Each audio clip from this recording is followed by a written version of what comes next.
સુરતની પાલ પોલીસે બાતમીના આધારે 42.900 ગ્રામ હાઇબ્રિડ ગાંજા સાથે હેરાફેરી કરતા 2 આરોપીઓને ઝડપી પાડી 3.5 લાખથી વધુનો મુદ્દામાલ જપ્ત કર્યો છે।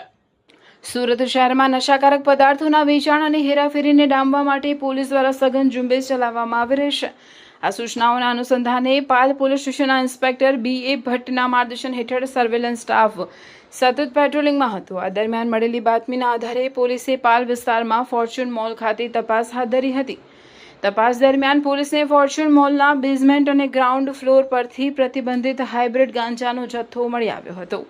પોલીસે ઘટના સ્થળેથી કુલ 42.900 ગ્રામ વજનનો હાઇબ્રિડ ગાંજો કબજે કર્યો છે, જેની બજાર કિંમત 1,50,150 રૂપિયા જેટલી થાય છે। આ સાથે ગાંજો ક્રશ કરવાનું મશીન અને ઇલેક્ટ્રિક વજન કાંટો પણ મળી આવ્યો છે।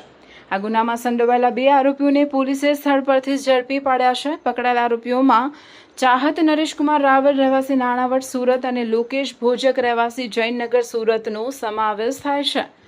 આ ઉપરાંત આ કૌભાંડમાં સામેલ પિન્ટુ ખત્રી નામના વ્યક્તિને વોન્ટેડ જાહેર કરવામાં આવ્યો છે।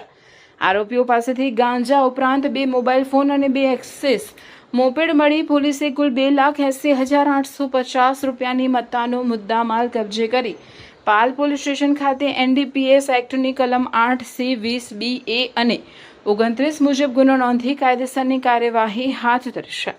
પાલ પોલીસની આ ત્વરિત અને સચોટ કાર્યવાહીથી નશાના કારોબારમાં જોડાયેલા તત્વોમાં ફફડાટ ફેલાયો છે।